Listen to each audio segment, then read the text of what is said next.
In today's video, I'm going to go over some of the pros and cons of using this Owl Monster box. In this photo, I'm up at Lake Superior.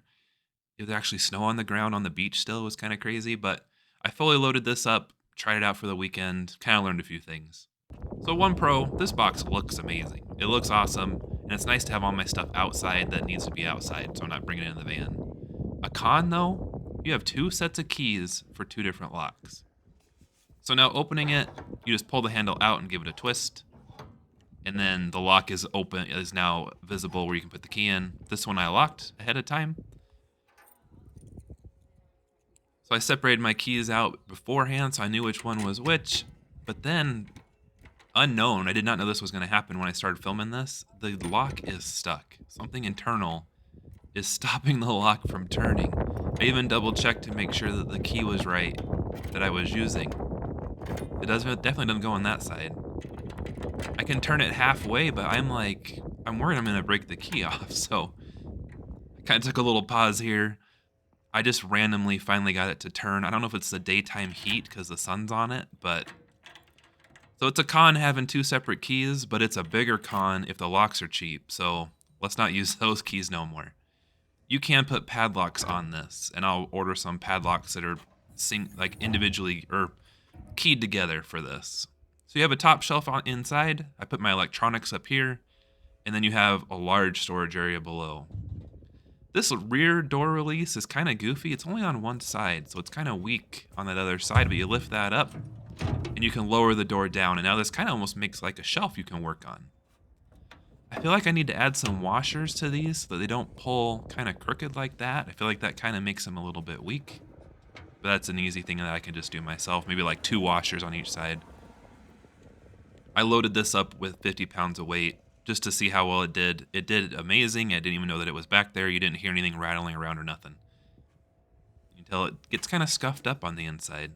These little black caps, I don't know, they don't fit.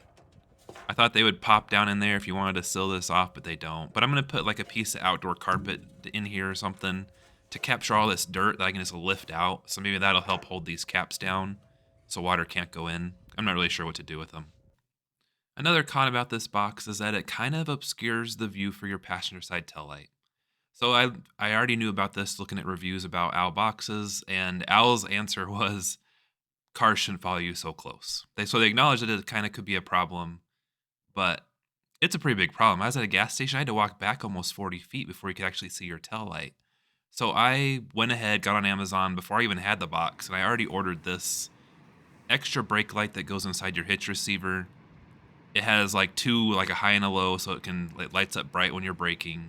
Just in advance, just to be a little bit safer, because this thing does block your box pretty well, or blocks your tail light. So if you have to open your doors, which I don't really recommend opening your doors with this box on anymore, your door can open to the first lock position on a transit, and it's fine. It does. It stops it here, and you can lock it in this position. It does put a lot of weight on your hinges, so I might be like opening my box or opening my doors a little bit less from now on. But it has no problem opening your door if you had to get in the back. Now you can open the door a full 180 to where it is here. I would not recommend it. This is showing the point where if it got away from you, that it's going to break your back window. So coming around, I put a lot of padding on this just to be safer. But it is the corner of the box right up there is against the glass. And that is the first point that it's going to touch, is right at that spot. It'll shatter your back window. So don't open your door this far if you can avoid it.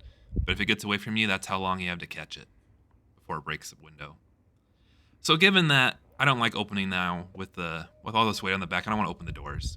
Future project this summer, I'm going to make it so everything down here is accessible from the inside, and I don't have to open the doors as much, just to be safe.